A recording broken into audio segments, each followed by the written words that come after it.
Amis internautes, n'oubliez pas de liker, de vous abonner et de cliquer sur la note de notification pour ne rien rater. Depuis hier, Madame, Monsieur, plusieurs vidéos circulent sur les réseaux sociaux à propos de cette tentative de coup d'État déjouée au Bénin. Beaucoup sont fausses ou manipulées. Pour mieux nous aider à comprendre, nous recevons Servant Aounion, expert de la désinformation, au CENIN, le Centre national d'investigation numérique. Servant Aounion, bonjour. Bonjour. Merci à vous d'être là. Merci de nous recevoir. Alors dites-nous déjà, qu'est-ce qu'une fake news? Une fake news, c'est une information qui est fausse. Et cela pour beaucoup de raisons. Elle peut être fausse parce que les faits décrits ne se sont pas produits, ou elle peut être fausse à cause du contexte. Peut-être que les faits produits se sont déroulés à Parakou et la vidéo va être publiée pour dire que les faits qui se déroulent à Parakou se sont en fait déroulés à Cotonou, ou l'info peut être fausse à cause de la temporalité. La vidéo peut s'être déroulée peut-être les faits sur la vidéo peuvent s'être déroulés en 2021 et en 2025, on va les présenter comme quelque chose qui est arrivé le jour d'avant. Donc, c'est dans ce cas qu'on parle de fake news. Et ces fake news prennent plusieurs formes. On peut les retrouver sous forme écrite, sous forme d'image, sous forme de vidéo. Donc voilà, et on remarque depuis quelques années maintenant, ça a commencé très tôt hors d'Afrique, avec par exemple le scandale de Cambridge Analytica, une entreprise qui avait permis au président américain Donald Trump d'être élu lors de sa première élection. Et ça s'est importé vers l'Afrique. Ça a commencé à être utilisé d'abord pendant les périodes électorales pour orienter l'opinion. Et finalement, c'est devenu une arme presque quotidienne dans la guerre informationnelle entre parfois des partis politiques et des fois même plusieurs États. Mais qu'est-ce qui dites-nous, hein, qu'est-ce qui fait qu'une fausse information circule plus vite qu'une vraie, surtout en période de crise? Alors, il y a beaucoup de facteurs. Le plus palpable, disons, le plus marquant ces dernières années, ce sont les algorithmes des réseaux sociaux. Les algorithmes des réseaux sociaux ont tendance à encourager les informations virales. Et une information vraie n'est pas souvent virale. Les informations fausses ont tendance à être plus virales. Donc, les réseaux sociaux, l'algorithme va favoriser la vue d'informations virales. Plus vous voyez, plus vous interagissez avec, parce qu'une fausse information a tendance à choquer. C'est totalement différent de l'information que le citoyen a. Et ça a tendance à choquer. Il va peut-être commenter en répondant, est-ce que c'est vrai? Il va peut-être partager pour que son audience à lui voie et leur demander, est-ce que c'est vrai?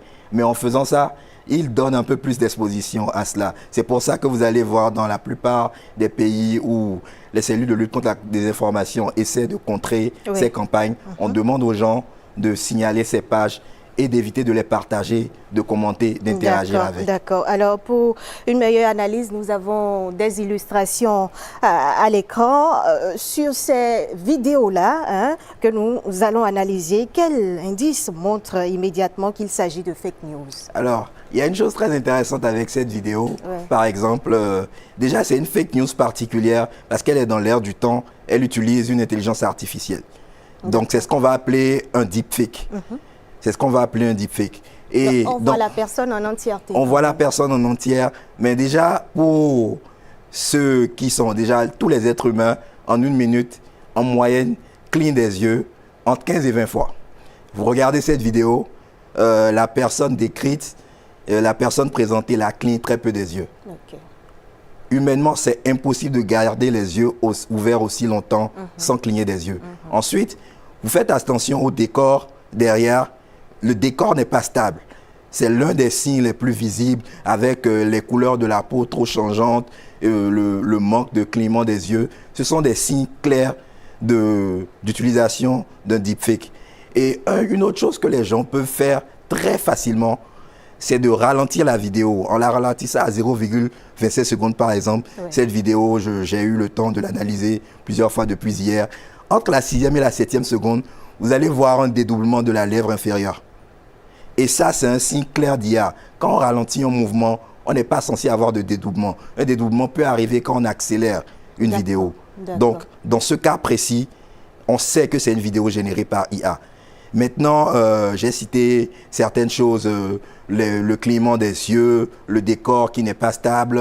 On peut ajouter la voix qui n'est pas alignée au mouvement des lèvres. Ce sont des choses simples qui peuvent permettre aux gens de deviner qu'une vidéo est générée par IA. Et nous passons à cette seconde vidéo. Cette vidéo, par exemple, est particulière parce que là, le compte qu'il a posté, si je me rappelle bien, a dit que c'était un soutien en masse à des personnes, à un groupe donné au Bénin. En réalité, non. Vous voyez, la vidéo a été croppée, on ne voit pas le bas de la vidéo. C'est l'une des techniques. Je pense que vous avez la vidéo réelle, la vidéo originale. D'accord. On dit que là, c'est au Bénin et qu'il y a en fait des gens qui soutiennent un groupe militaire. Est-ce que vous pouvez passer à la vidéo suivante? La régie peut passer à la vidéo suivante. Nous avons deux vidéos ce soir pour illustrer. Et donc, si je comprends bien, c'est que ça, c'est une vidéo C'est une vidéo, sortie de son contexte et coupée. Parce qu'en réalité, la vidéo complète, quand vous allez montrer le bas de la vidéo, vous allez voir, et dans le son de la vidéo, vous allez voir qu'en fait, c'est au Mali des gens qui sont contents parce qu'il y a un convoyage d'essence qui vient vers une localité où ils avaient besoin de carburant. Et là, ça a été posté sur plusieurs comptes aujourd'hui, plusieurs comptes qui jurent fidélité à l'AES, que c'est une vidéo au Bénin où des populations en liesse soutiennent un groupe militaire venu prétendument les libérer. D'accord. Alors, il faut le dire, la diffusion des fausses informations expose à des risques. Pour ne pas tomber dans le piège, Servan Aouyon, parlez-nous des réflexes à adopter par le citoyen avant tout partage de vidéo. D'abord, avant tout partage de vidéo, il faut s'assurer de la source, la provenance de la vidéo, s'assurer qu'elle vient d'une source soit officielle, soit d'un média crédible. Parce que dans le jeu des campagnes de désinformation, les personnes voulant orienter l'opinion publique créent parfois de faux médias. Créent parfois de faux médias et ces faux médias peuvent tromper la vigilance des populations. Donc, il est important de suivre des médias crédibles. Et à part suivre des médias crédibles, on peut adopter certains réflexes comme regarder qui partage, voir si le lien utilisé renvoie à une page qui habituellement publie ce type d'informations.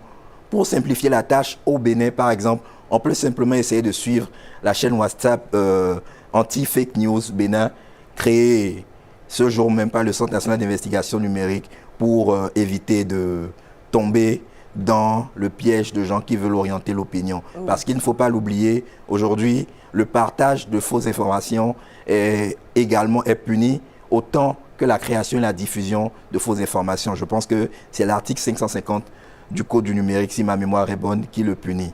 Et il faut que globalement les gens comprennent qu'on est dans un contexte particulier où je vais donner un exemple, remonter un peu plus loin.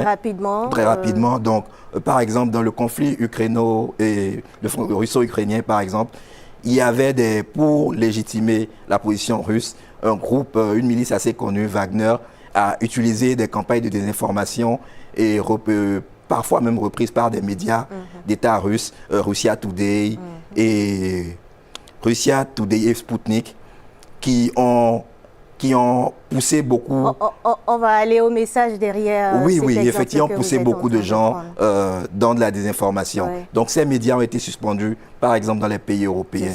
Cette technique a été réutilisée par la milice Wagner quand elle est venue en Afrique, dans plusieurs pays africains. Et tous les pays qui ne sont pas alignés avec les alliés de cette milice russe-là ont subi beaucoup de désinformation. Attention donc à la diffusion d'informations. Il faut vérifier d'où viennent les informations. C'est ça. Merci, Servan Aouyon, pour cet éclairage précieux.